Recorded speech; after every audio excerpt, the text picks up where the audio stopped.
बुराई तो तुम्हें हजारों की भीड़ में भी ढूंढ लेगी। ठीक उसी प्रकार जैसे गाय का बछड़ा झुंड में अपनी मां को ढूंढ लेता है, परंतु जो बंसी वाले को दिल से मानता है वो बुराई में भी अच्छाई को ढूंढ ही लेता है। श्री कृष्ण जगत के स्वामी हैं। वो कण कण में निवास करते हैं। छोटे से छोटे जीव के हृदय में ईश्वर का वास होता है। उस जीव को कष्ट का अनुभव होना ईश्वर को कष्ट का अनुभव कराता है।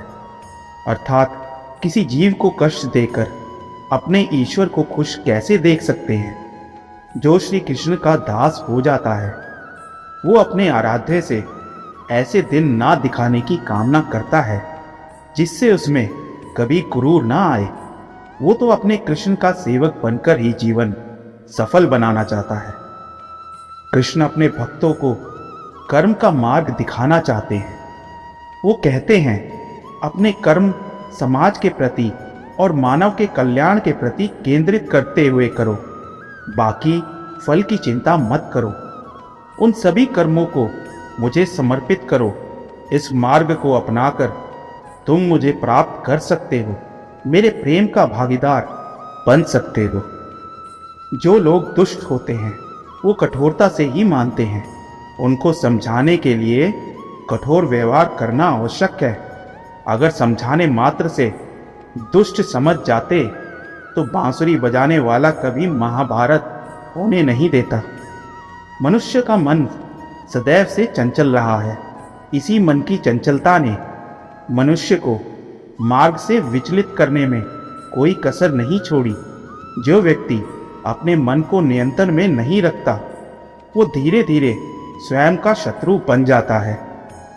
जो व्यक्ति सदैव हंसता खेलता मुस्कुराता रहता हो, अगर वो अपने स्वभाव से भिन्न हो जाए अर्थात चुप गुमसुम उदास रहने लगे तो समझ लेना उसके हृदय में एक पीड़ा है। उस पीड़ा ने उसे कमजोर बना दिया है। जिस व्यक्ति के पास संपूर्ण धन दौलत ऐश्वर्य वैभव सब है मगर संतुष्टि नहीं है तो फिर उस धन दौलत का कोई अर्थ ही नहीं है। वो सदैव असंतुष्ट की स्थिति में ही रहता है। जिसके पास संतुष्टि है वो थोड़े में ही संतुष्ट रहता है। जिंदगी में भरोसा एक ऐसी चीज है जिसे प्राप्त करना वर्षों की मेहनत के समान है। फिर भी यह प्राप्त हो या नहीं यह भाग्य पर निर्भर करता है, किंतु भरोसे को तोड़कर पुण्य प्राप्त करना यह संभव नहीं है। इसीलिए जिंदगी में अवसरों का आनंद सदैव लें, लेकिन भरोसे को कभी टूटने ना दें। प्रेम कभी ना समाप्त होने वाली प्रक्रिया है। जिस व्यक्ति को प्रेम हो जाता है वो फिर जीवन और जीवन के बाद भी प्रेम के वशीभूत रहता है।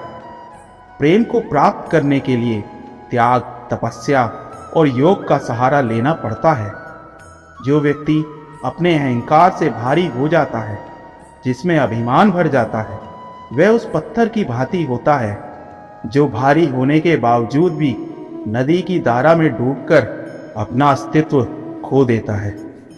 अगर किसी लक्ष्य खुशी या सफलता की प्राप्ति में लंबा समय लग रहा है, प्रतीक्षा की अवधि अधिक है, तो हो सकता है कि आपकी अपेक्षा से ज्यादा आपको मिलने वाला है।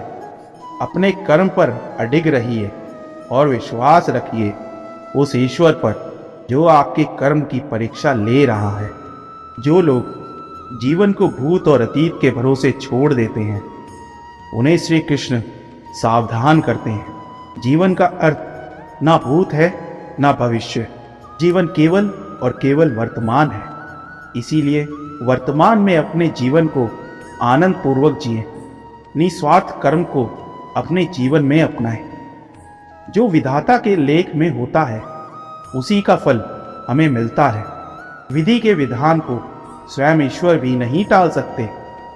जिस प्रकार राधा से कृष्ण निश्चल भाव से प्रेम करते, प्रेमिका के भाव से मीरा कृष्ण को पति मानती थी, मगर विधि के विधान में रुक्मणी का साथ लिखा था जिसे स्वयं विधाता भी नहीं टाल सके।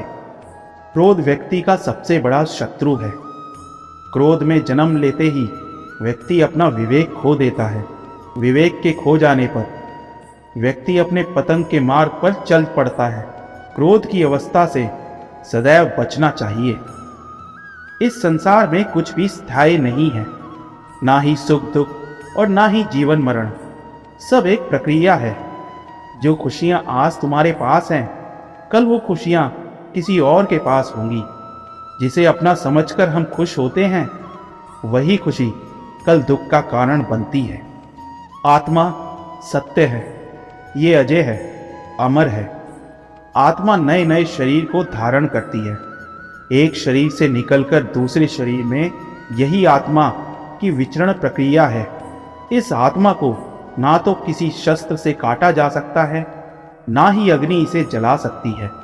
कोई जल इसे बुझा नहीं सकता और ये किसी वायु से सूख नहीं सकती। ईश्वर के लिए सभी प्राणी समान हैं। उन सभी में समान रूप से ईश्वर का वास होता है। कोई जीव छोटा या बड़ा, अधिक या ज्यादा प्रिय नहीं होता। जो अपने ईश्वर की विशेष आराधना करते हैं, पुकारते हैं, उनके साथ वह सदैव उपस्थित रहते हैं। जिस व्यक्ति में अहंकार, मैं और मेरा का भाव समाप्त हो जाता है, कुछ पाने की लालसा नहीं होती, वो परम शांति को प्राप्त करता है। उसे भगवान ईश्वर की शरण प्राप्त होती है। अंत समय में वो उस परम पद को प्राप्त होता है जो देवताओं के लिए भी दुर्लभ है। संपूर्ण जगत, ब्रह्मांड, चराचर सब में ईश्वर का वास है। ये ईश्वर की माया ही है जो पूरे ब्रह्मांड में व्याप्त है। वहीं ईश्वरी धरती पर मधुर संगीत है। वहीं ईश्वर अग्नि की ऊष्मा है। उसी ईश्वर का वास प्रत्येक प्राणियों में है। जो सन्यासियों के चित्त को शांत कर साधना में लीन करता है, वो आत्म संयम भी ईश्वर ही है। जिंदगी के इस रण में खुद ही कृष्ण, खुद ही अर्जुन बनना पड़ता है और रोज अपना ही सारथी बनकर जीवन के महाभारत से लड़ना पड़ता है। जय श्री कृष्ण।